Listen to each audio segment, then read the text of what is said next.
So funny enough, a very interesting thing is going to be happening with the next iPhone. Now it's not going to be the iPhone 16s, it's not going to be any of those iPhones, it's actually going to be the iPhone SE 4th generation, and in a way how this is actually going to be kind of affecting another iPhone's legacy that we had back in the day. Now some of you may know this, but the iPhone XR, when it first came out in 2018, was somewhat of a controversial iPhone. I think a lot of people saw that particular device and they were somewhat, maybe a little bit saddened by it a little bit, just because it had an IPS panel, but it was also giving you that type of display, but it was also giving you that type of camera. That camera was a single camera setup on the back, and what's very interesting, some of the leaks and rumors about this next generation of iPhone, which as some of you may know is the iPhone SE 4th generation, it's looking like this particular device could end up bringing a single camera setup inside of it. Now this once again is somewhat of a controversial situation because some people may want a multiple camera setup, but the last time we've gotten a single camera setup on even like an iPhone with a notch was the iPhone XR. So in my opinion, in a way,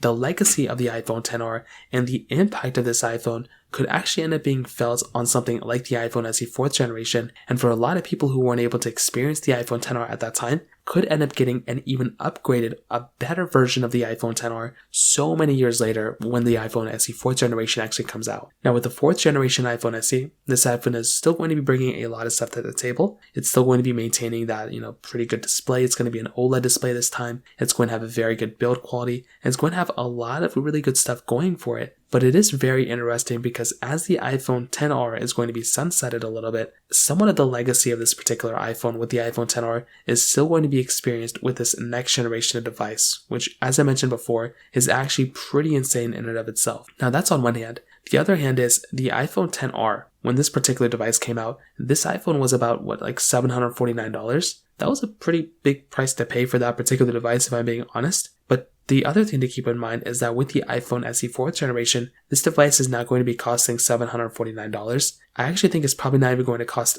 like $600. I think it's going to be roughly around $549 to maybe $599 for the most part. Which again, that also is going to be another crazy thing going on for that particular device too, because you're going to be able to purchase that device, use it, do everything you want to with it, and it's still going to be a significantly cheaper phone than what the iPhone XR was a few years ago. So overall, what I'll definitely tell you is I love the iPhone XR, I love it now, and I love the iPhone SE 4th generation a lot too, and it's only a matter of time before this particular device comes out and we get to see what's going on with it. So in terms of that kind of covers it up there. If you have any other thoughts or questions, let me know in the comment section below. Hit the like button, that would mean so much, but definitely hit that subscribe button. More importantly than everything else, I love every single one of you guys. Hopefully I'll catch you guys in the next video. Peace out till then.